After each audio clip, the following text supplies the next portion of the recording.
കേരളത്തിൽ നിന്ന് കുഴിച്ചു കഴിഞ്ഞാൽ അമേരിക്കയിലെത്തുമോ? ഈ ചോദ്യം എവിടെയോ കേട്ട പോലെ.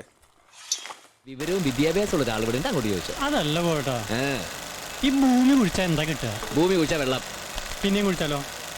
പിന്നെ കുഴിച്ച പാറ, പിന്നെയും കുഴിച്ചാലോ? പിന്നെ കുഴിച്ച കൽക്കരി, പിന്നെയും കുഴിച്ചാലോ? നീ എന്തിനാ പിന്നെ കുഴിക്കുന്നത്?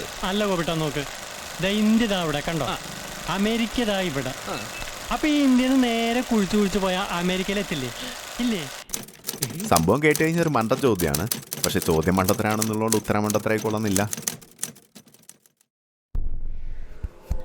ആക്ച്വലി ഇപ്പം നമ്മൾ ഇന്ത്യയിൽ നിന്ന് കേരളത്തിൽ നിന്ന് ഒരു കൈക്കോട്ട് എടുത്ത് കുഴിച്ചു തുടങ്ങി കഴിഞ്ഞാൽ അവിടെ ആയിരിക്കും എത്തുക. ഫസ്റ്റ് നമ്മൾ പോകുന്നത് എർത്തിൻ്റെ ക്രസ്റ്റിലൂടെയായിരിക്കും. ഇവിടെ മൊത്തം മണ്ണും കല്ലും പൊടിയായിരിക്കും.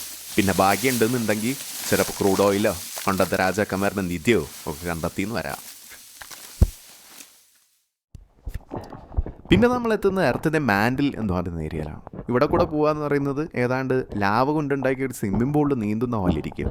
ഇതിൻ്റെ മൊത്തം ലെങ്ത് എന്ന് പറഞ്ഞു കഴിഞ്ഞാൽ ഏതാണ്ട് ഒരു 30,000 കിലോമീറ്ററോളം വരും. അതായത് കേരളത്തിൽ നിന്ന് ചൈനയിലെ ബെയ്ജിങ് വരെ പോകുന്ന ദൂരം.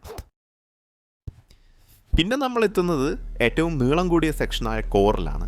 ഇതിൻ്റെ ലെങ്ത് എന്ന് പറയുന്നത് 3500 കിലോമീറ്ററോളം വരും. അതായത് കേരളത്തിൽ നിന്ന് റഷ്യ വരെ പോകുന്ന ദൂരം.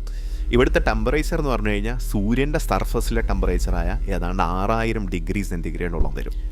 അങ്ങനെ ഈ കോറും മാൻഡിലും ക്രസ്റ്റും ഒന്നുകൂടി ഓപ്പോസിറ്റ് സൈഡിൽ ക്രോസ് ചെയ്ത് കഴിഞ്ഞാൽ എവിടെയായിരിക്കും നമ്മൾ പോയി എത്തുക? ഇങ്ങനെ പോയി എത്തുന്ന ലൊക്കേഷനാണ് ആൻറ്റിപോഡ് എന്ന് പറയുന്നത്. അതായത് നമ്മൾ പോയി എത്തുന്നത് കേരളത്തിൻ്റെ ആൻറ്റിപോഡ് ലൊക്കേഷനിലായിരിക്കും. അപ്പം നമ്മളിങ്ങനെ പോയി എത്തുന്നത് അതായത് കേരളത്തിൻ്റെ ആൻറ്റിപോഡ് ലൊക്കേഷൻ എന്ന് പറയുന്നത് പസഫിക് ഓഷ്യൻ്റെ നടുവിലാണ്, അമേരിക്കയിലല്ല. അപ്പോൾ നമ്മൾ എത്തുന്ന സ്ഥലത്ത് നിന്ന് ഏറ്റവും അടുത്ത കര എന്ന് പറയുന്നത് ഇക്വഡോറിൻ്റെ ഭാഗമായിട്ടുള്ള ഗാലപ്പഗോസ് ഐലൻഡ്സ് ആണ്. ഈ ഗാലപ്പഗോസ് ഐലൻഡ്സിലാണ് പണ്ട് ഡാർവിൻ തിയറി ഓഫ് എവല്യൂഷൻ്റെ ഭാഗമായിട്ടുള്ള ഒരുപാട് റിസർച്ച് ഒക്കെ ചെയ്തിട്ടുണ്ടായിരുന്നു. അപ്പോൾ അടുത്ത പ്രാവശ്യം നിങ്ങൾ കേരളത്തിൽ നിന്നും താഴേക്ക് നോക്കുമ്പം ആലോചിക്കുക, ഇതിന് നേരെ താഴെ അതോ മുകളിലോ പസഫിക് ഓഷ്യനാണെന്ന്.